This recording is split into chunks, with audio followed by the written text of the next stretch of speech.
The following is a presentation of the Belly Up Sports Media Network.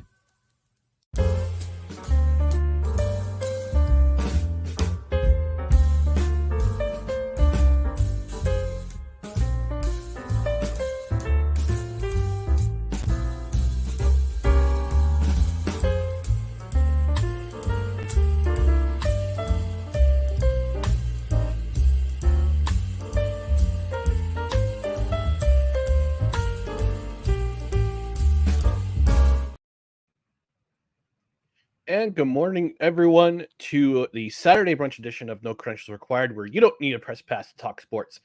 We are presented by Belly Up Sports in association with Gozilla Media. My name is Ryan McCarthy. I'm one of the hosts, and to my right is a man who's playing a little hurt this morning, but he's pushing through. He's pushing through. Dustin Henry. Dustin, how are we doing this morning? Doing all right. A little bit under the weather. I went cold-free for about almost 2 years. This is my first one in quite a while. I had a good run. What are you going to do? It is the season. It is the season for the colds. But other than that, I'm doing well. Don't have much planned after this except for watching football. Yeah, there you go. There you go. Yeah. How are you this morning, sir? I'm doing well. You know, it's a cold, brisk morning in the Northeast. It's January. What are you going to do?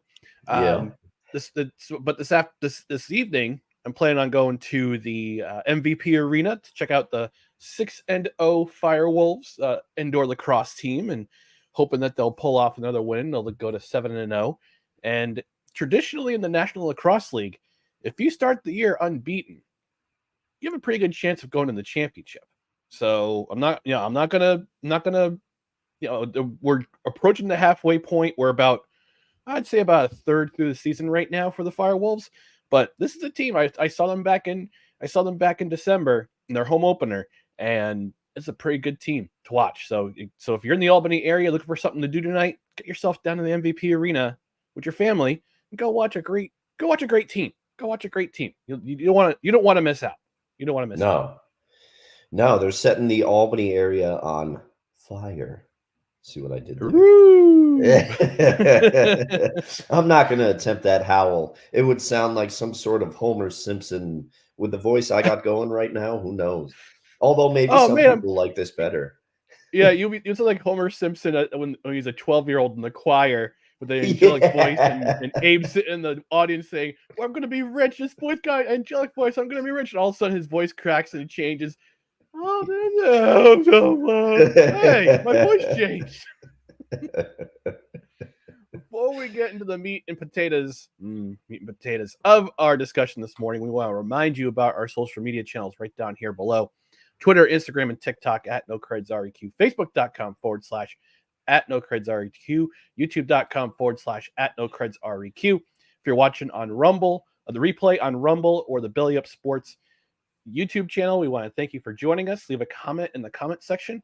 But if you're watching live, please feel free to like, comment, share, and subscribe to all of our social media channels right down here below.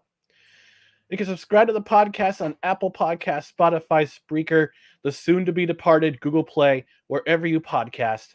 Rate and review. Leave a 5-star review if you please. And if you're on a platform where you can review the podcast, we'll even read it on the air. We did get a comment. I got to surf for the comment. I got it in the email. It was actually on the Belly Up Sports YouTube channel. But I'll look at that in just a moment. But before we do that, I just want to let you know this is a live show. And we've got a comment coming in from our brother Josiah saying, "Good morning, Dustin and Ryan. Good morning to you, brother Josiah. We appreciate you stopping by." But leave more comments. Engage with the show. We want your comments. And Dustin, I know you're feeling under the weather, but I know this sound is going to make you feel 10 times better after I play. Oh, yeah.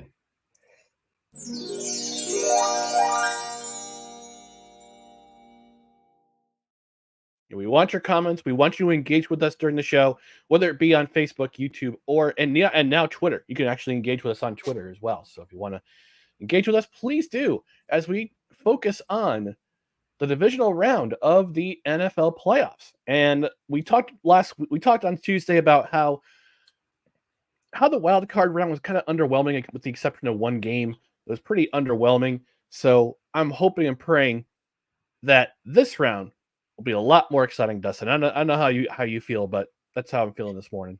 Yeah, I feel the same way, and I am particularly excited for Texans Ravens. I think that has the potential to be a good game.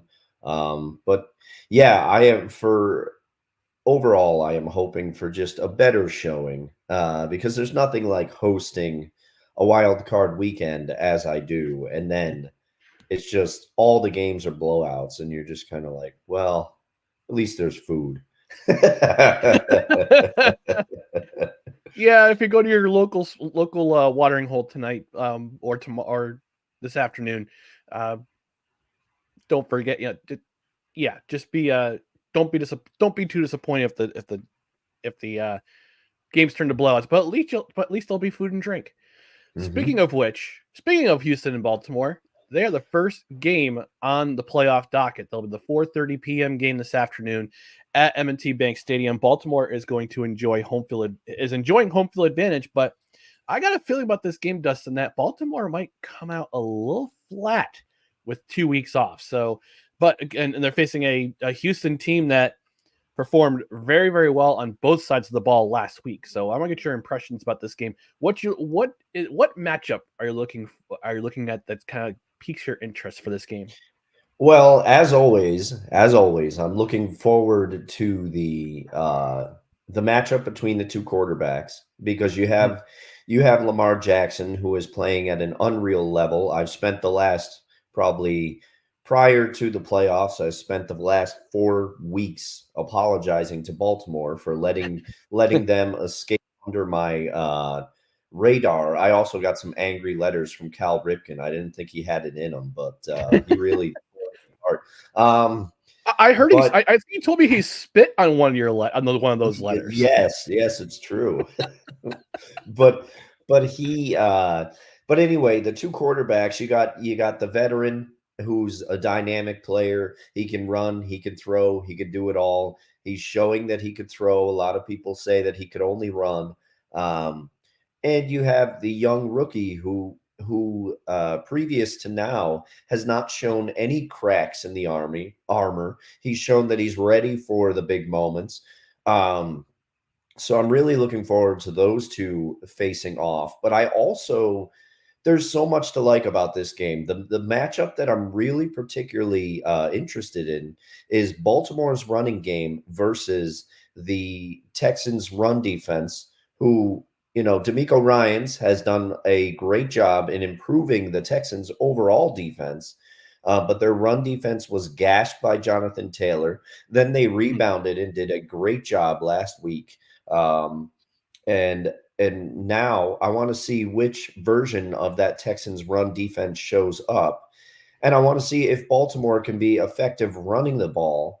And the same goes for the Texans. I want to see how Devin Singletary does against this Baltimore defense, which I think also has slid under the radar. They are a great defense, and I think not a lot of people talked about them heading into the playoffs, but they are a big reason why Baltimore is where they are. Um, but there's so much to like about this game. You got Zay Flowers for Baltimore. He's been dynamic. Odell Beckham Jr. has showed glimpses of what he can be. They actually have some offensive weapons and in my mind, a clear number one receiver, which is something Baltimore has lacked for a long time. And then you look on the other side, the Texans, even without Tank Dell, they have people that can catch the ball. His name is escaping me, but the one receiver has been an absolute machine for the Texans. Um, why can't I think of his name at the moment? I know who. Nico Collins. Yes, Nico Collins, exactly. Thank you.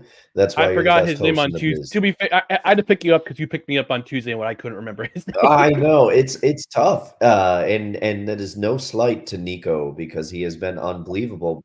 There's just a We lot. know you're big, and we know you're a big fan of the show, Nico. Yes, you're watching this morning along with Cal Ripken. We mended the fences. Yeah. But There's just so much to look forward to this game. I'm really excited about this one, but I'm very intrigued by what you said because I think you might be right. Baltimore could come out flat. And with that, I cede it over to you because that's always the balance. Would you rather be the team that has to play their way to get there, or would you rather be the team that rests? So your thoughts, sir? That's a great question. It's a great conundrum, especially in this particular modern day NFL, where you have the home. Yes, you have home field advantage, but sometimes home field advantage is not an advantage because you're not playing. You're not keeping true to your form that got you to the dance. You get a week off, and yes, the rest helps. The rest is beneficial, but at the same time, the rest can turn to rust if you don't prepare quickly. So, as for me, I would rather have the home field. But when you're playing a team like Houston, who has been over the last month, you can argue month and a half, has been one of the best teams in the NFL, and they're riding a quarterback who is shocking, who is exceeding expectations. Arguably, he's the best quarterback to come out of Ohio State in the most recent in previous draft classes. So he showed it last week. He threw that beautiful ball to Dalton Schultz to basically end the first half. Their defense came out and they absolutely destroyed Cleveland in the second half. They got after Joe Flacco. They forced him to make bad passes, make bad choices in terms of his passing, and he paid for it.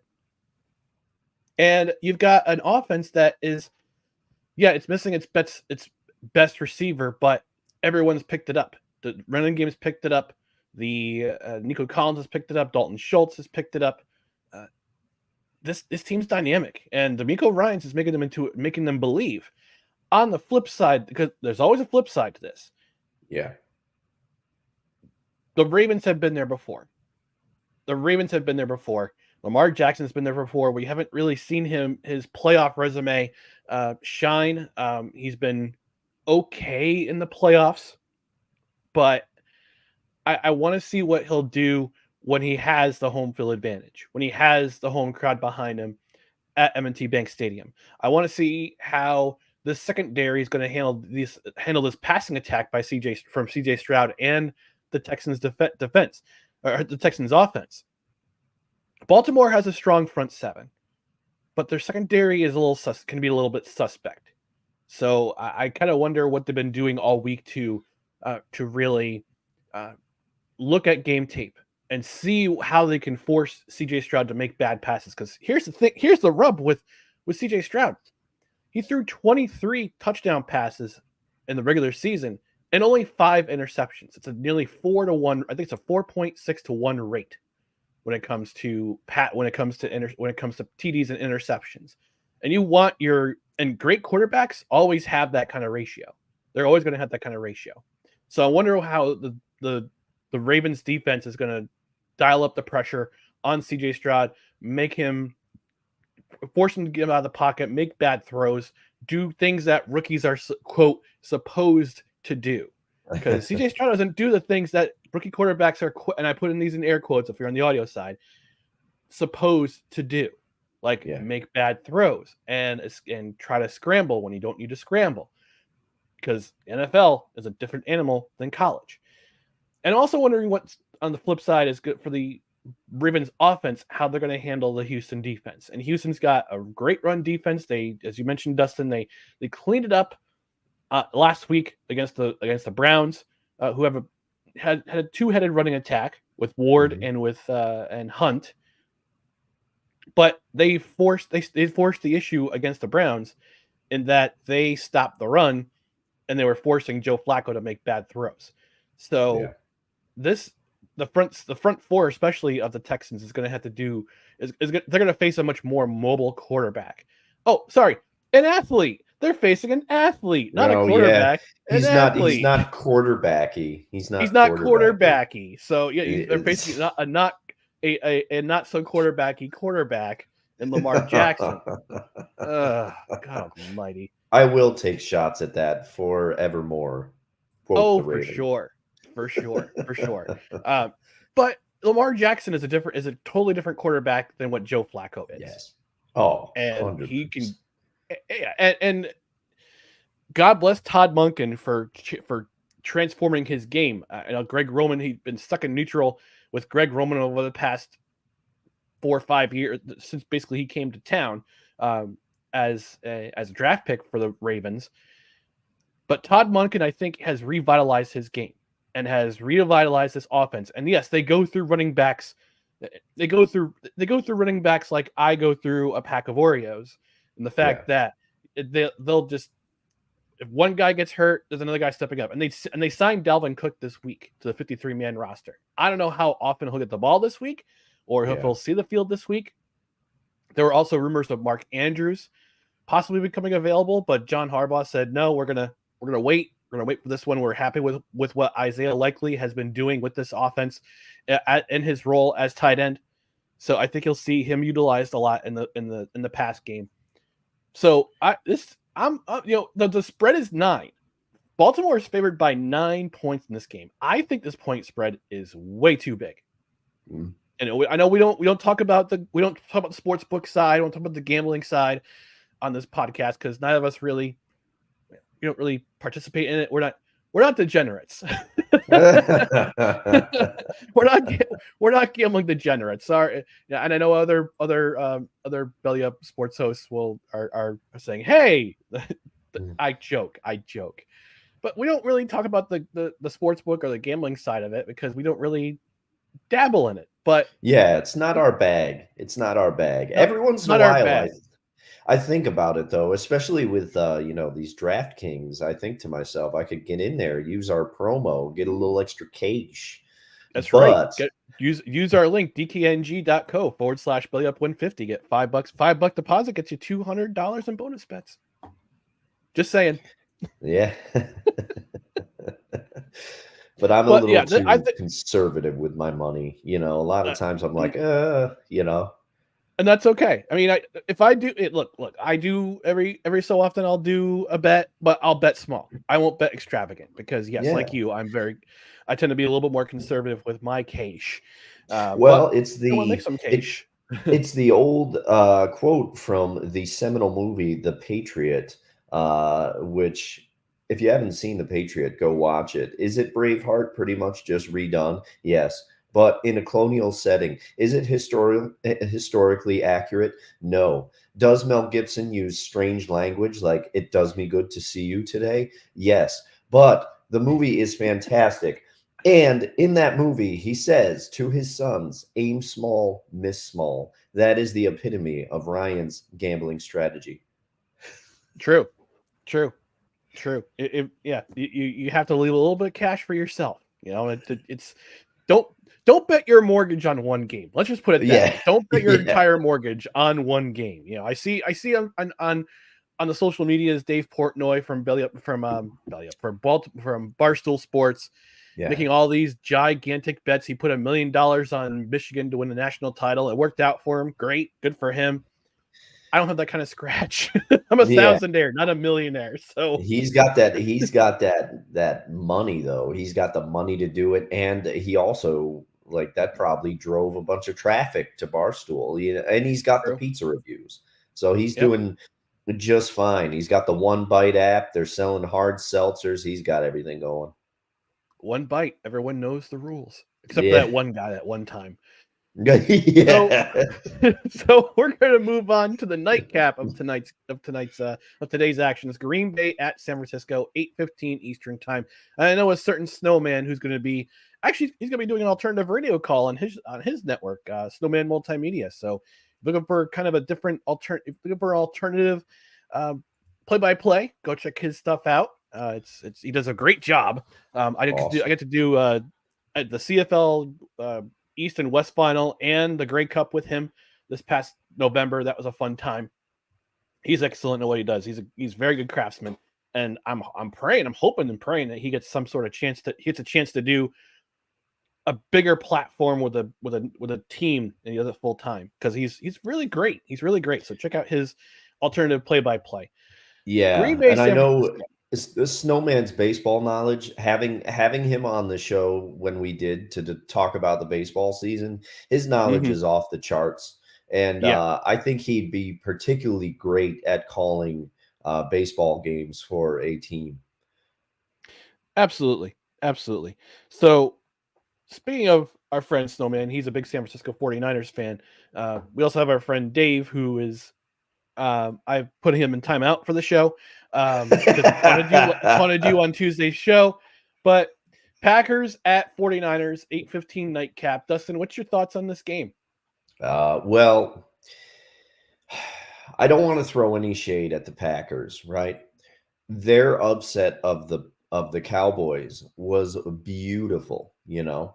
Um, they did everything right. They did exactly I said follow that Thanksgiving blueprint that you used to beat the Lions, and they did.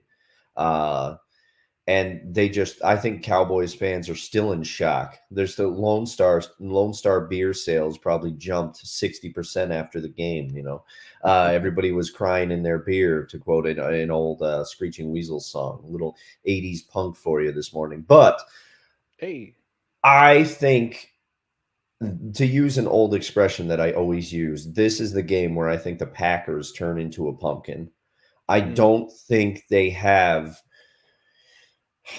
weapons, to be sure. They have a running game with Aaron Jones and AJ Dillon. They have some pieces on defense. As much as Alexander confounds me sometimes, he is a good player. Um, Jordan Love has been doing amazing things. The rookie receivers have been showing up well. The rookie receiver and young receivers for the Packers have been showing up and making big catches and having big games. But with all that being said, facing the 49ers with Christian McCaffrey and Debo Samuel and Brandon Ayuk, and then if you manage to shut them down somehow, don't forget about George Kittle. And then George the Animal Kittle. facing that line with Nick Bosa and now Chase Young on the same line, Hmm. roommates reunited. That defensive line was a force before Chase Young got there, and now they're even more of a force. The 49ers have stumbled a little bit sometimes. They've confoundingly stumbled. But I just don't see a way where the Packers win this game. This game could go sideways quick Yeah. on the Packers. I don't give them much of a chance in this game. The 49ers are a different animal than the Dallas Cowboys. The 49ers, they have postseason experience. They have a lot of veterans on that team. I don't think the moment is going to be too big for them.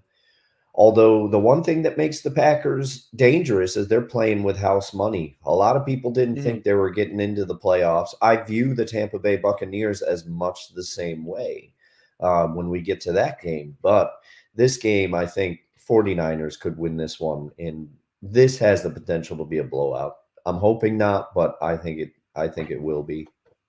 Yeah. We talked about this last week on our show. We talked about how if the Packers are going to have a chance at winning this game, that last week's game against Dallas, their defense was going to have to step up in a big way. And they did. To their credit, they did. They forced an interception, which turned into points, and they forced an interception that turned into a taint, a pick six, or some people call it a pick six. I call it. Me and my brothers call Yeah. it a taint. Yeah, we like the taint. Touchdown after interception. Yeah, that's right. Get it right. Get it straight. But I don't think the Packers will catch the 49ers napping. The 49ers, I No. think, this is Kyle Shanahan. This is not Mike McCarthy, who, by the way, I wrote an article. I've been writing articles on Belly Up Sports like a madman Yeah. as of late. 6 articles in the last 2 weeks. I wrote my most recent article was about how Jerry Jones is unserious about winning and retaining Mike McCarthy. So please check it out at bellyupsports.com. I'd appreciate it. Yeah, this is not the Packers. I don't think they'll catch this 49ers team napping. Yes, they had a layoff. They had a 1 week layoff. They earned home field advantage, and they're facing a team that is not only statistically better than the Cowboys, but better prepared. Yeah. And like you mentioned, Dustin, you have all those weapons on offense. You've got Brock Purdy who can throw the ball to Debo, to Brandon Ayuk, to George the Animal Kittle, and even Christian McCaffrey come out of the backfield can catch a few Yes. balls out of the backfield. And they also have Elijah Mitchell who can catch who can get some yardage on third down. This 49ers team, and not only that, but they have a better offensive line too. They have one of the best. They have arguably the best offensive line in all of football. So you have not only that on that side of the ball, but on the other side of the ball, you have the 49ers defense, who, like you said, has that two-headed edge attack in Nick Bosa and Chase Young. Now Chase is chasing a ring, and you've got some of the best, and you have some of the best, one of the best front sevens in football, and you got one of the best secondaries in football. And I love how Jordan Love has been a baller the last month. I love the fact that he absolutely picked apart the Cowboys en route to a perfect quarterback rating last Sunday afternoon. It was 27-0 before Cowboys fans could sit down and say, "What the hell?" Yeah. But coming into this game, look, Green Bay could join the 2020 Buccaneers in starting every game on the road and going to the Super Bowl. But I don't see it this time around. I don't see them. Like I said, I don't see them beating San Francisco unless their defense steps up and forces plays like they did last week against the Cowboys. But the Cowboys are not the same team as the 49ers. The 49ers are better prepared. They're more disciplined, and they're just a better football team than the Cowboys are. So Yes. I think this game could get out of hand quickly if the Packers can't force a turnover, if they can't force a couple 3-and-outs, if they can't stop the run game, if they can't stop the pass game. And not only the run game, you can't remember, Debo's a gadget guy. I wouldn't say a gadget guy, but he's multifaceted in that he's both a great receiver and he can run the ball too out of the backfield on different plays that Shanahan draws up. It doesn't always have to be Christian McCaffrey running the ball. So, yeah, I think we're both in agreement. I mean, we're not gonna make predictions on this show. Yeah. We don't really do that. That's not our bag because the NFL is just any given Sunday or Saturday.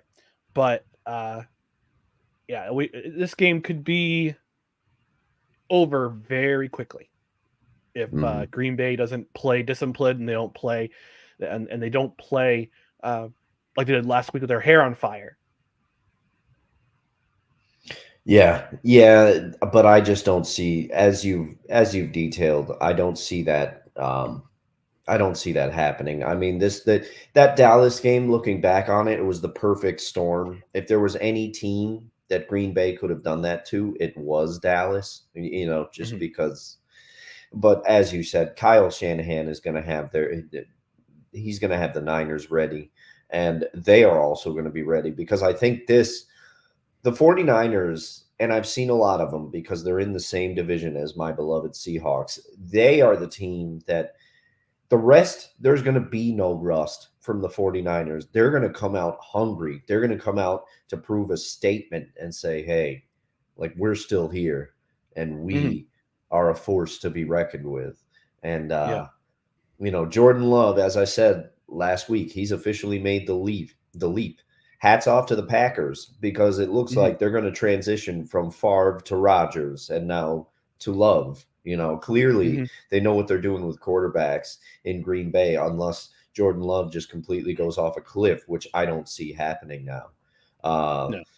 But this is where their train stops. I'm sorry, Dave. Yeah. I'm sorry. Still banned from the show, Dave. Yeah. Hey, right, he won fair and square, or should I say his 11-year-old co-manager beat him fair and square. His 11-year-old son also helped. Yeah. We're going to take a quick commercial break, but before we do that, we'll take a quick trip to the comments section. Our friends Sick Diggy from all the way from Norway, friend of the show, Sick Diggy says, "Happy Saturday, Ryan and Dustin. How was your Friday?" It was all right.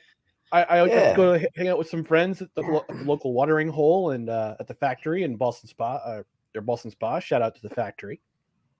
Dustin, unfortunately, is a little bit under the weather. So Yeah, I called into work for the first time in a long time because I just was not wow, feeling it. So, wow, so I didn't do much Friday. I'll put it that yeah, way. yeah. Satma checks in with her obligatory sports ball comment and the pink hand wave emoji. Snowman checking in. We are just talking about him. Shout to Snowman. Says brunch time with the NCR bros. That's right. Thanks for joining us, Snowman. We appreciate you stopping by. Oh, All right. always. We'll take our quick commercial break. We come back. We'll break down the Sunday slate of games. So stay tuned for more No Credentials Required. This episode of No Credentials Required is brought to you by Invader Coffee. For the coffee lover who wants good, quality coffee with no bullshit and no filler, Invader Coffee is an ultra-premium, veteran-owned coffee company proudly delivering only the best coffee your hard-earned money can buy. They aim to only serve the highest quality, organic, air-roasted coffee beans sourced from free trade farms all over the world. They keep things simple. The best coffee at an affordable price in order to provide you with the value you deserve for your morning boost. 100% fair trade, 100% organic coffee beans, 100% air roasted, 100% money back guarantee. Visit invadercoffee.com, enter promo code BELLYUP at checkout, and receive 15% off your order. That's right, folks. Invader Coffee, which is what I am proudly drinking currently. I'm pretty sure Dustin is doing the same. Oh, yes. Great blends of coffee out there. Yesterday I ordered Bad Santa. It's still our holiday blends are still available. The Bad Santa, the Cookie Crumble, the Jolly Java. I got a bag of the Bad Santa. Also ordered a bag of the Break in Case of Emergency because I haven't had that in a while. I wanted to try that again, but I know it's a great blend, and I think you can't really go wrong with any of the blends they have to offer on Bitter Coffee. No, I haven't had a bad one yet. I'm still working my way through the bacon bourbon one. I like it, but full disclosure, that is not one that I can drink all the time. It's a special occasion thing for me. The cookie crumble, still working my way through the cookie crumble. Always love the cookie crumble. The one I also ordered a bag of Break in Case of Emergency because I heard good things from you and I have not had it yet. So I'm excited to jump into that. And I have a bag of Bad Santa as well. I got a lot of coffee to drink.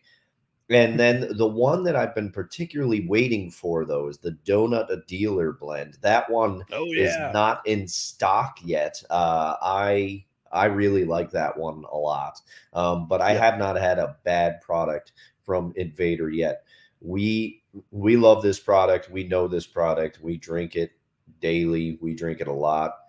And use our promo code.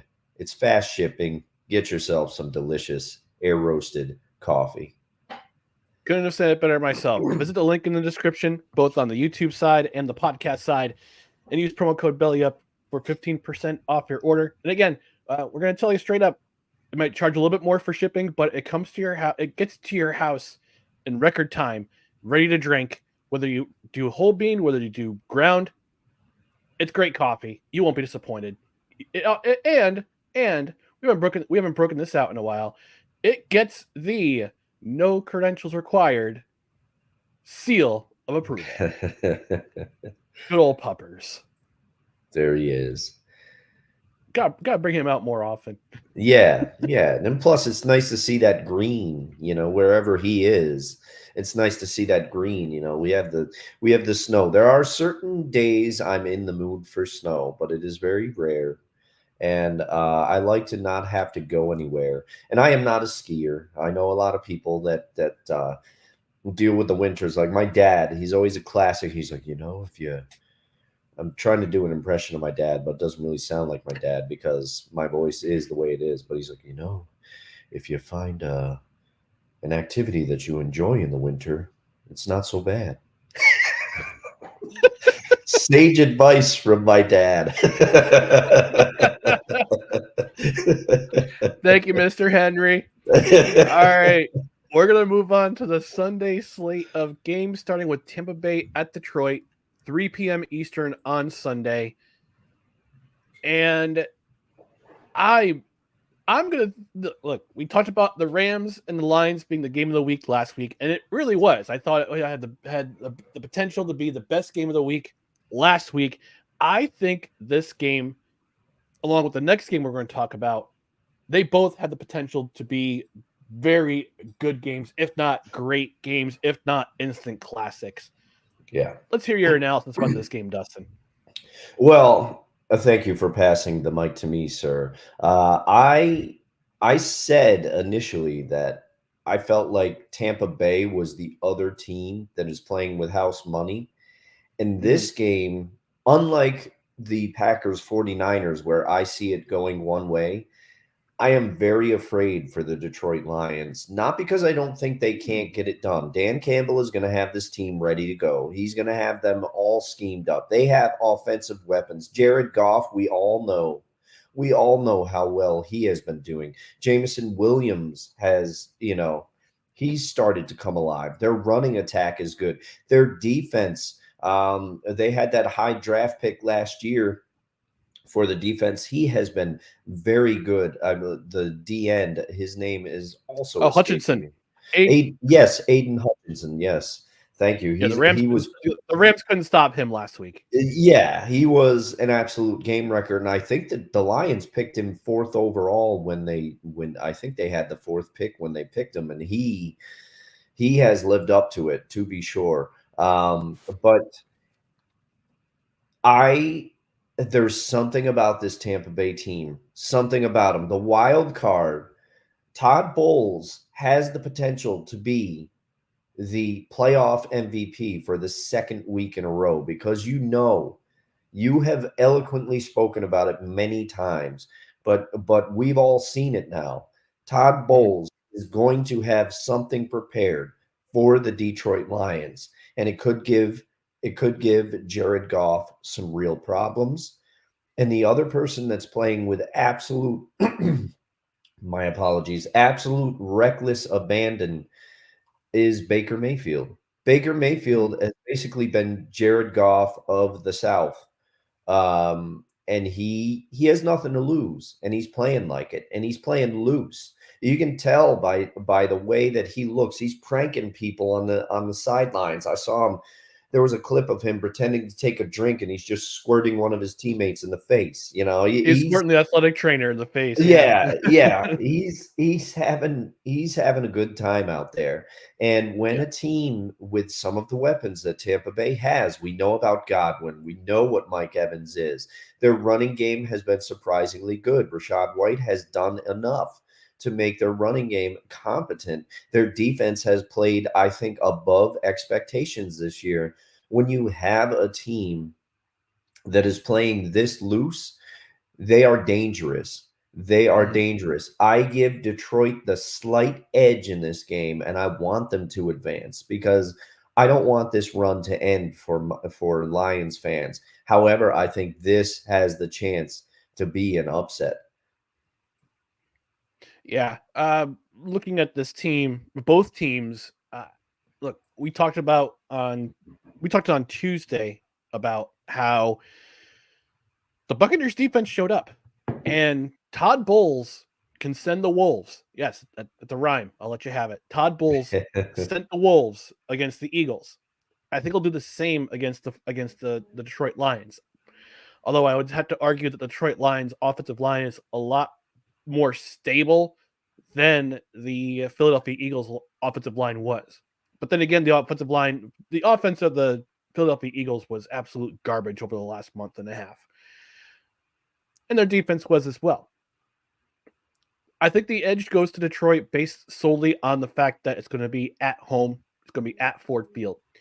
But like you said, Dustin, Baker Mayfield, he's the type of guy who takes bulletin board material. I'm gonna give him his. It takes something that the other team says about him. It makes it into bulletin board material and just lets it stew up inside and just it motivates him. It fuels him. And I've affectionately given him the nickname Bulletin Board Baker, Triple B, Bulletin Board Baker. In that he takes whatever the other team says about him, if they're taunting him, if they're saying mess about him, he takes that and he puts that energy into his play, and he makes the other team pay. And I remember a couple of years ago, I think it was during his rookie season or the season after, the 2020 season, when he's on the bench and he's sitting there and he's talking to his guys, and when he was a member of the Browns. You gotta remember, he's a cast off not only one, not two, but three teams. Three teams cast him away. He was a former number one pick, number one draft pick, and now he's in Buck. He says he wants to stay in Tampa Bay for the long term, just based on the fact that A, he's having fun, and B, he's got a pretty good squad around him. I mean, think about it this way: he's got Mike Evans as his wide receiver. He's got Rashad White as his running back, look. Rashad White is probably one of the best under the radar running backs in all of football. He's also got Chris Godwin. He's got Palmer, who emerged as another weapon last week. Mm-hmm. Plus, he's got a pretty good defense behind him. And we talk smack about how Todd Bowles is a better defensive coordinator than he's a head coach. Listen, he knows how to put other quarterbacks through the ringer. He did it a couple years ago in the Super Bowl when he put Patrick Mahomes through the ringer. Did it last week when he put Jalen Holmes through the ringer. He has potential to do it this week. I'm curious to see how the Detroit Lions will counter the Buccaneers defense. On the other side of the ball, look, the Lions. They have a very good offense. They've got a very good offensive line. They have a balanced attack between the run and the pass. And I did some real-time research, Dustin. Aiden Hutchinson was drafted second overall in 2022. Oh, second. Okay. Second overall. Yeah. And I'm looking through this 2022 draft class. This is a pretty dang good draft class, man. You got Aiden Hutchinson potential. I think he's going to be I don't know if he was voted all-pro this year, but he's got that potential to be an all-pro. Derek Stingley, he's in the playoffs. Sauce Gardner, all-pro. Kayvon Thibodeau. We won't talk about. I don't want to talk about Evan Neal to the New York Giants fans. That's a whole other story. Drake London, who showed promises this year. Who I think if he gets the right head coach, we'll talk about the coaching carousel in just a few moments. Garrett Wilson, Chris Olave, Jamison Williams in the playoffs. Kyle Hamilton, Baltimore Ravens in the playoffs. I mean, you've got a good amount of players from this 2022 draft class that are playing in the playoffs right now, and they're excelling. Yeah. And I think this could be, if the Lions play their cards right on offense, this could be a breakout game for Jamison Williams. He's part of that balanced attack for the Detroit Lions, and but he's got the potential to have a breakout game. Don't forget, these two teams met in October. Yeah, these teams met in October, and I think it was the only game this year that the Buccaneers broke out their old creamsicle uniforms with the pirate on the helmet, and those are the awesome uniforms. Unfortunately, it didn't work out well for them, but it went up being a 20-6 win for Detroit. I think this game is going to be a lot closer. And actually, Sick Diggy actually asked the question: what are the chances of Buccaneers Lions being a complete dogfight? This is going to be a dogfight. It's going to be smash mouth. They're going to punch each other in the face. It's going to be, as what Jim Ross calls, a slobber knocker. Slobber knocker. And I'm rooting for, in a way, I'm rooting for both teams. I'm rooting for Detroit more because I want to see a Rust Belt Super Bowl between either Baltimore and Detroit or Buffalo and Detroit. I want to see that Rust Belt Super Bowl because seeing Bills fans in Vegas with the tables in the parking lot of Allegiant Stadium, man, that would be so much fun. But this is going to be an absolute dogfight. This is going to be a slobber knocker. This is going to be the potential to have the best game of the weekend, and I'm excited for this game. Oh yeah, I don't know how excited you are. Oh, completely excited. I'm very excited for Texans Ravens today, but I'm also extremely excited for this game, but also nervous because I am rooting for Detroit in this one. No questions about it, because I think it would be great to see Detroit represent the NFC in the Super Bowl now. Yeah. The Niners are going to have something to say about that, but yeah. But I think Niners Lions is evenly matched in my opinion. But that's just me. Speaking of people I've who have come back to the come back from the sewer. Dave says, good morning. He also says, boo, go Pack, go. He also says Packers Lions championship. We'll see. We'll see. NFC championship. Wow, that's He also NFC says North. Packers Bills Super Bowl. I don't know. I don't know. Maybe Dave, you can use DraftKings, use our promo code and lay a little cheddar down on the line there for that. Because if that hit, you'll be doing well. DKNG.co/BellyUp150. A $5 deposit gets you $200 in bonus bets, Dave. Check us out. All right. The last game of the dock on the weekend slate of games, Kansas City, another game that has the potential to be game of the week. Kansas City at Buffalo, Sunday at 6:30 p.m. Buffalo fans been waiting for this game for a very long time, and I'll tell you why. Yeah. 2020, the 2020 AFC Championship. They go to Kansas City. Buffalo goes to Kansas City, and they get absolutely slapped around. They get absolutely, they get their face put in the carpet. Let's put it that way. 2021 Divisional Round. 13 seconds. 13 seconds. That's all I'm going to say. 13 seconds, and it made the rule change for overtime going forward with the Chiefs scoring first and basically punching their ticket to the AFC Championship. We skipped last year because Buffalo got absolutely trounced by the Bengals in the divisional round. But this year, because of Kadarius Toney lining up offside, this game is not in Kansas City. This game is in Buffalo. And it changes the dynamic for the entire game. Now, Buffalo Bills fans, again, they've been waiting. They've been waiting for this game. They've been waiting for this game for a year, over a year. I'd say 2 years. They've been wanting they want the Chiefs in the playoffs. They're confident their team can beat the Chiefs. I'm confident their team can beat the Chiefs. Now, the Chiefs offense, they do just enough. They're not as explosive as they used to be, although their running attack is very good. Their receivers outside of Travis Kelce, even Travis Kelce is starting to slow down just a skosh. I don't really trust their receivers a whole lot. Yeah. Which gives a lot of drops. On the flip side, on the flip side of that, Buffalo's defense is a little bit banged up right now. However, this matchup is going to be between the Bills offense that's been a wagon the last 2 months after they replaced Ken Dorsey with Joe Brady, take a load off of Josh Allen, the running attack, bringing James Cook to be the primary ball carrier. The matchup to watch is going to be the Bills offense versus the Chiefs defense. We know how good the Chiefs defense is. We know how they shut down Miami last week, and you can blame the cold. The fact of the matter is it's going to be at least 30 degrees warmer in Buffalo than it was in Kansas City last Saturday. So Kansas City has that going for them, but it's in front of the Bills. It's in front of the Bills fans in Orchard Park. And last week my nephew was at the game on last Monday. I wonder if he's going to be at the game this week.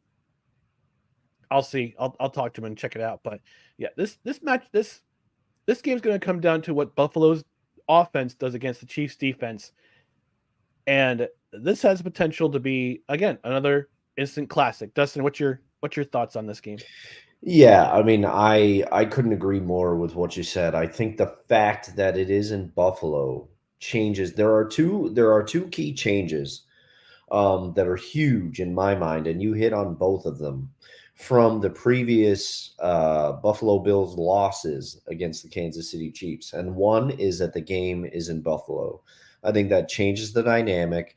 It was very cold in Kansas City last week, so I'm not going to say that the Chiefs can't handle the cold weather, because they can. They are not going to have the issues that Miami did. Sorry, Miami, you tried to send that message. It was a failure. Miami had issues in the frauds. Frauds. Yes. Frauds. They were frauds. But I will Sorry, say that, I'll tickle my throat. Sorry. but I will say the other big change, and you hit it on the head, because I think I'll do a little prognostication, but I think that if Ken Dorsey is still the offensive coordinator of the Buffalo Bills, they would lose this game. It wouldn't even be in the playoffs. But well, yes, yeah, that is true. But I'm saying, he was the offensive coordinator for all those Bills losses against the Chiefs, Mm-hmm. and Joe Brady has done amazing things with the Bills offense. The other reason that I give the Bills the slight edge is two factors. One, as you hit on, the Chiefs offense isn't what it has been in the past. Kansas City Mm-hmm. fans can say what they want, but it's true. You miss Eric Bieniemy. It is evident. I thought Andy Reid would take over offensive play calling duties, but he seems to just keep going with Matt Nagy. From what I understand, I'm an outsider. I don't have much Chiefs knowledge, but Bears fans everywhere are throwing yeah, up. yeah, they've thrown up. And sorry, Chicago, but the Bills' offense is improving, but the other big thing is that the Bills have basically had to play playoff football uh, for the past few months. One could argue to make this run to get into the playoffs. It was tenuous for the Buffalo Bills, as it was if they did not beat that Dolphins team. There was a scenario at one time where they could have been bounced entirely from the playoffs. So the Bills have had that playoff mindset for a while now, and they're finding their stride at the exact right time. The Chiefs, on the other hand, it's been a little bit rocky. They had to play wild card weekend for the first time in quite some time.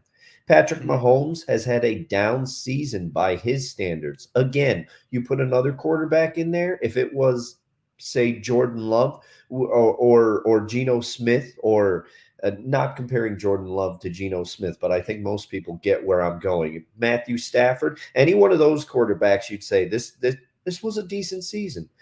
But by Mhm. Patrick Mahomes standards, this is down from where he is. And as you said, you cannot trust the Kansas City Chiefs receivers at all. They've had way too many drops in big moments. You're going to have to rely on the running game, which Isaiah Pacheco does run angry. Isaiah Pacheco does run well, but he's also slight and has the potential to get injured because of how hard he runs. Yep. So there's a lot of, but Steve Spagnuolo is going to have that Kansas City Chiefs defense ready, but I think Buffalo has enough to overcome it this time.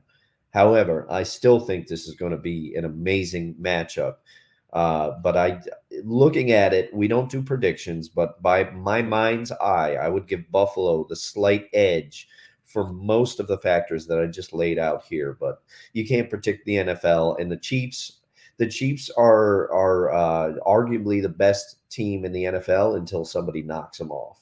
Until somebody else comes up, and there are teams that have played better than the Chiefs this year, unquestionably, but they are the Super Bowl champions. You have to knock them off before you can stake the claim to the title there. I forgot to ask a question, Dustin, and I just want to get your point of view on this. We'll go back to the Tampa Bay Detroit game. Is the weather going to be a factor in Detroit?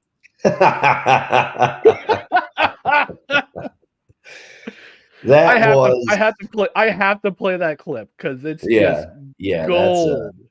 Good gold. All right, I found it. Let me go ahead. I'm gonna go ahead and let's see. Let me go ahead and play this clip. There was this reporter, and I don't know the backstory of it.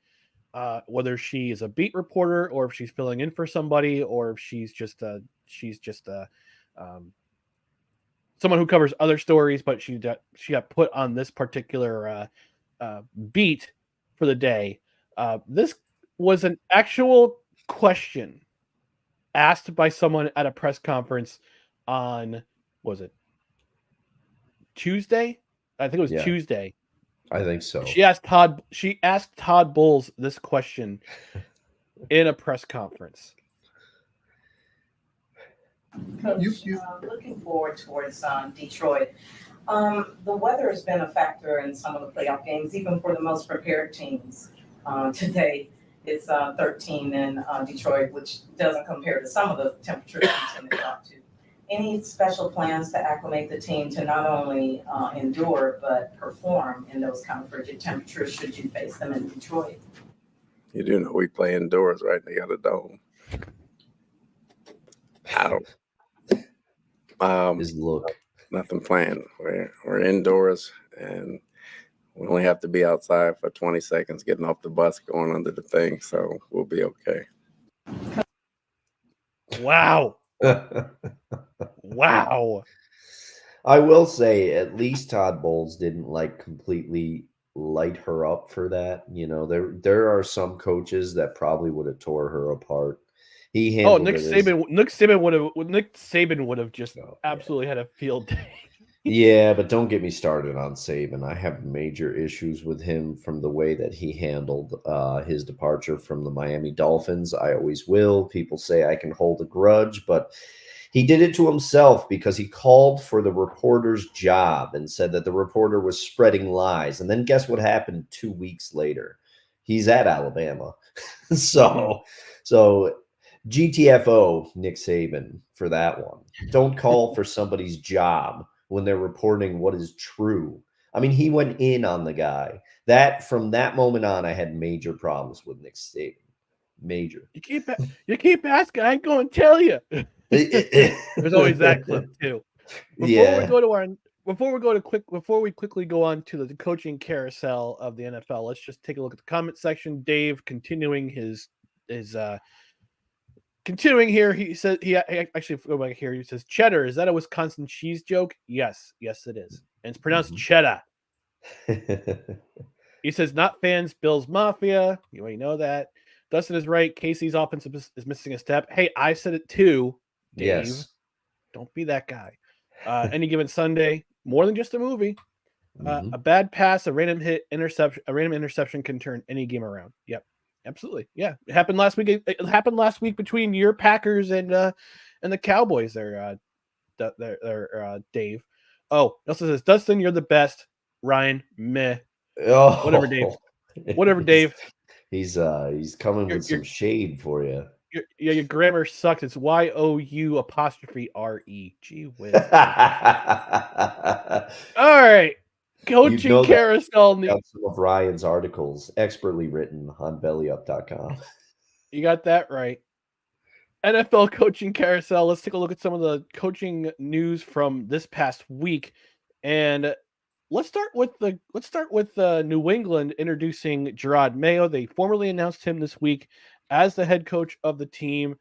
And I mean, I don't know if you could say that we saw this coming, but it was just interesting that the fact that they let go of Bill Belichick. Mm-hmm. And the next day they say, "Oh, Gerard Mayo is our coach."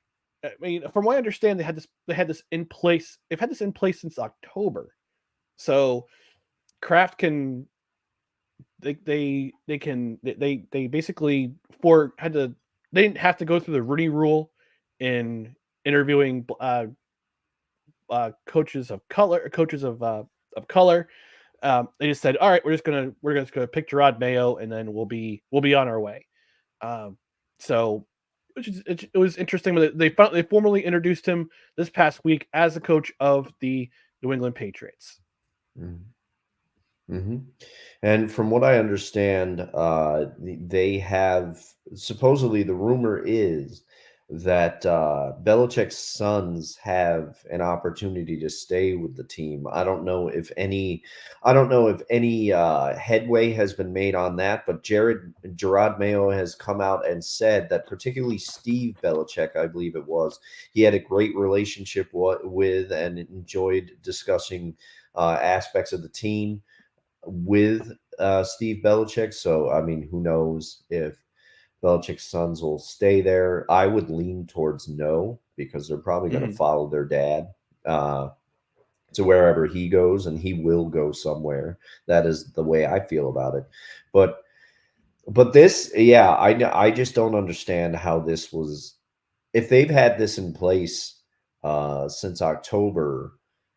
I don't know whose idea was it to not mention it at all. It was probably Bill Belichick's. He wanted to keep the focus on the team, just knowing the way that he conducts himself. But also, I have to wonder if you say this from the beginning, and then their season goes the way it did, could they have said, well, Gerard Mayo has input on the team now. He's the coach in waiting. How much of this was his fault? So I think part of it might have been a way of shielding him so that Belichick would then take all the blame for the season that they've had on his way out the door. Who knows? You can't you can't try to project your way through these things. We don't know what was going on in those rooms. No, and we never will. We never will until somebody like writes the book on it. But Yeah. I mean, I just kind of wonder if they're going to give Mayo control of the team, or they're going to hire a GM. I haven't heard from that end what they're going to do there. But we'll see.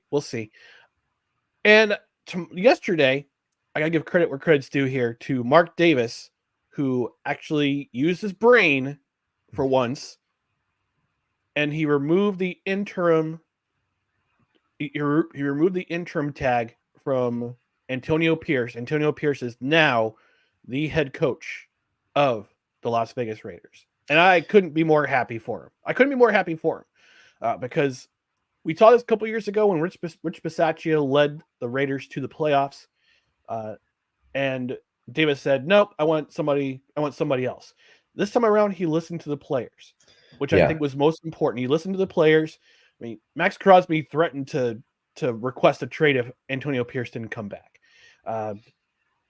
Devontae Adams was lauding over what Pierce did this year in their turnaround. They went 5-4 when he came on board as the interim coach, and he earned this. He definitely earned this. Earned the chance to coach the team next year. So I'm happy for a Raiders fan in general, because this was the guy who led the team last year, who was basically the leader of the team this year, and brought them back from a really bad situation, stabilized the team, stabilized the defense particularly, and employed a run style, a very smash mouth running style offense. And now he's there to stay, and he can build a team, mold the team into and create a good culture, mold the team into how he wants them to be. And I'm happy for Raiders fan. Thrilled that this finally went the way that we both thought it should have. Thrilled that for once Mark Davis did not make the same mistake. And the next big change that he should make is, hey, Mark, how about changing that haircut up? I still can't believe you pay for that thing. But anyway, congratulations to Antonio Pierce. Even as the most outside casual observer of the Raiders, it was clear that the players rallied around Antonio Pierce. He immediately changed the whole vibe of that team and the culture once he took over. To do a change, to do an about face like that and put your imprint on the team as fast as he did is pretty impressive. And also, I think the key thing is Antonio Pierce. I don't know how old he is. I would have to do some real-time research. But he was a player not too long ago. So I have a feeling that a lot of players could relate to him that way and also respected what he was saying, especially on the defensive side of the ball, because he was a great defensive player in his own right for the New York Giants for a long time. And the whole thing he's done with the cigars after you could tell he brought some looseness to the Raiders locker room that was much needed after the just dumpster fire that everything appeared to be under Josh McDaniel. If he gets another coaching chance in the NFL, I'll be just apoplectic about it. I don't understand. He just has stumbled so many times, not to mention the time that he literally stood up the Colts on the podium. Chris Ballard is there ready to announce him as the head coach, and he's just not there. to return as offensive coordinator for the Patriots. Now, you can't argue he's a good offensive coordinator, but enough about him. Back to Antonio Pierce. I'm thrilled that he has this job. I can't wait to see what he does with this Raiders team. And also, when you have stars like Devontae Adams coming out and saying what a good job this person has done, and also you have Max Crosby basically saying Antonio Pierce is my guy, you better listen to your teammate, to your team there, unless you want anarchy amongst the players. So congratulations, Antonio Pierce. Yeah. So I did the research. Antonio Pierce is 45. So Okay. he's it looks like he can still play. Yeah. That's the amazing part. He looks like he still can play in the NFL. So yeah, congratulations to Antonio Pierce. He is the now full-time head coach. The interim tag has been removed. Great job. Good job, Mark Davis. Give me credit where credit's due. Atlanta and the Los Angeles Chargers have both interviewed Bill Belichick and Jim Harbaugh, and Bill Belichick has had a second interview with Atlanta. So I personally think that the Falcons announcing Bill Belichick will be very imminent. I think he and Arthur, I don't know, from what I understand, he and Arthur Blank must have had a really great conversation. I think the first interview was like a Zoom interview, and the second interview was in person. The Falcons flew him in to meet with Arthur Blank. So I'll be curious to see how many. I think sometime next week he'll be announced as a head coach. As for the Chargers, I guess there's a previous relationship with between Harbaugh and Dean Spanos, the owner, because Harbaugh played his final 2 years in the NFL with the San Diego Chargers. Go back to San Diego, by the way, Mr. Spanos. Go back to San Diego. You had some goodwill there. Stop playing in that SoFi Stadium. Could you see Jim Harbaugh as head coach of the Chargers or the Falcons? And if not, is this just a play for a bigger contract with the University of Michigan? Well, that's the big question. I feel like I could personally see Jim Harbaugh as head coach of the Chargers. It makes sense. He played there. I always have to wonder if some of these college coaches that have coached in the NFL previously want another shot at the NFL, a la Pete Carroll. He always said he wanted another shot at the NFL, that he would do things differently, and he had a plan for when the Seahawks came calling. Now, the other factor was the scandal at USC. Can't forget that. That probably helped with his exit. But Michigan is going to give all the money to Harbaugh to get him to stay. And that's where the factor could be different, because I don't know this for a fact. Okay. But the vibe that you get from the Chargers is that, how do I put this delicately? Spanos does not spend the way that some of the owners do. So you have to see. But from a talent standpoint, Harbaugh, former quarterback, he could do wonderful things with Justin Herbert. They have some pieces on defense, of course. Of course, they have Austin Eckler, but he had a very down season this year by his standards, and he is getting older. So who knows if he's still the back that he's been? But they have Keenan Allen, seemingly an ageless wonder. They have Mike Williams, who when he's not injured, he has done very well. But so from a talent standpoint, I could definitely see it. I just don't know if Spanos is going to lay the kind of money out that Harbaugh could get from Michigan. The Falcons, I don't see Harbaugh as a fit for the Falcons. Reportedly, I think Mike Vrabel has also had he's had an interview. I do not recall which team it has been with, but I think he also has interviews set up for the Seahawks and the Chargers. I think both teams are interested in talking to him from what I hear. I am hoping personally that Mike Vrabel becomes the new head coach of my Seattle Seahawks, but I don't know where that will go. But I could see, it makes sense to see John Harbaugh in LA I just wonder, how badly does he want another shot at the NFL? Yeah, I think with Jim Harbaugh, it's going to be he's going to want full control, and the fact the one thing that he's going to enter into one if he decides to go back to the NFL and if he goes to the Chargers, he's going to enter a situation where he's going to be coaching a team whose window is closing very, very fast. This is an older team. This is an older squad, and they're going to be in, I believe they're going to be in salary cap hell if he decides to take over, because there's a lot of contracts. There's a lot of contracts on that team that are just players are overpaid. I think that Dustin Herbert contract came too soon. I know they want him as their quarterback of the future, and he's very talented. Unfortunately, he was injured. He broke a couple of fingers on both his hands this past year, and Brandon Staley kept him in the game. I mean, the one game where he broke his left pinky finger, Brandon Staley kept him in the game. Yeah. You're not going to see that with Harbaugh. I think Harbaugh knows as a player, as an ex-quarterback, that he needs his quarterback to be healthy, and I think he's going to surround him with an offensive line who can keep him upright. But there's a lot of bloated contracts on that team.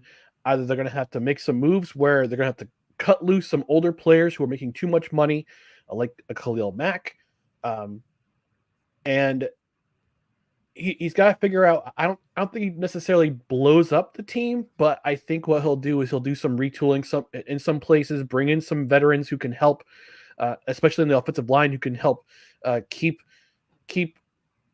Herbert upright and keep him healthy. You've got some great talent on both sides of the ball. You just need to figure out how to motivate them to play better, and also need you need to figure out how to keep Justin Herbert upright. And it's going to be if Jim Harbaugh decides to leave the University of Michigan and go to the Chargers, it's going to be a rough year, maybe first 2 years, as they get things figured out, and he molds the offense into what he's been familiar with his system. I mean, his system at Michigan worked. His system at Michigan worked with a heavy run game and explosive offense, and they have an explosive offense when they need to, and he had the best defense in the country last year too. So I think it's going to take at least a year for him to turn it around, and I think they can turn it around. But Chargers fan, all one of you, is going to have to be very patient with how he handles things. So we'll see.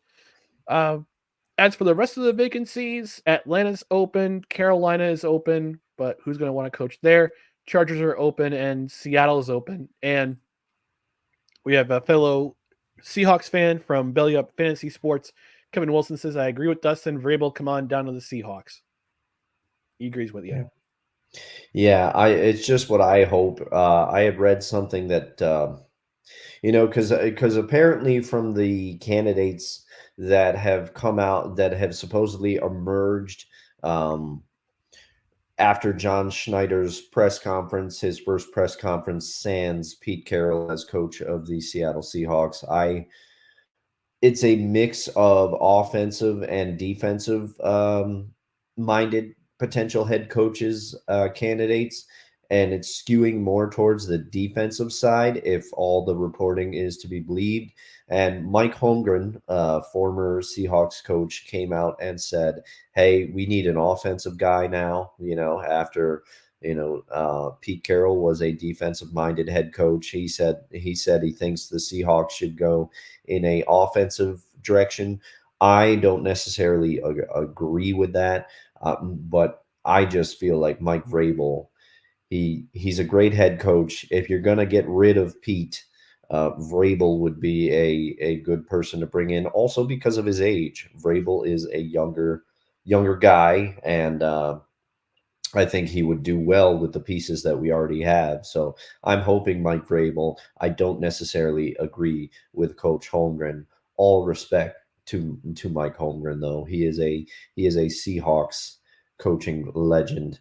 I just wish you didn't say to that referee before Super Bowl XL, I hope the game's not too big for you. Why did you do that? watch the A Football Life, Mike Holmgren. He talks about he regrets that decision, but he knew that referee from when the referee used to do high school games with him. He said, I said it kind of as a joke. I wanted it to be interpreted as, hey, look where we both ended up. But yeah, didn't work out too well. Yeah, well, hopefully better days are ahead for most teams except for the Patriots. All right, before we take off, we want to remind you about our social channels right down here below. Twitter, Instagram, TikTok. It's at NoCredsREQ, Facebook.com/NoCredsREQ, YouTube.com/at NoCredsREQ. Which you want to go ahead and give us a like, comment, share, and subscribe on all of our platforms. On the podcast side, subscribe on a myriad of podcast platforms, including Apple Podcast, Spotify, Spreaker, the soon-to-be departed Google Play, wherever you podcast, rate, and review. Give us a 5-star review if you wouldn't mind. And also, if you're on a platform where you can review the podcast, we'll even read it on the air. And Wonko the Same checking in before we log off. Thank you guys. Have a great, have a happy football weekend, all. Wonko, we also acknowledge, we also pass those greetings on to you. Yes. You have tuned in to No Credentials Required, the Saturday brunch edition, where you don't need a press pass to talk sports or eat brunch. We are presented by Belly Up Sports in association with Gozilla Media. For Dustin Henry, I'm Ryan McCarthy. Enjoy the divisional round of the NFL, and we'll talk to you on Tuesday to react to those games. So we'll see you on Tuesday. Good morning, everybody.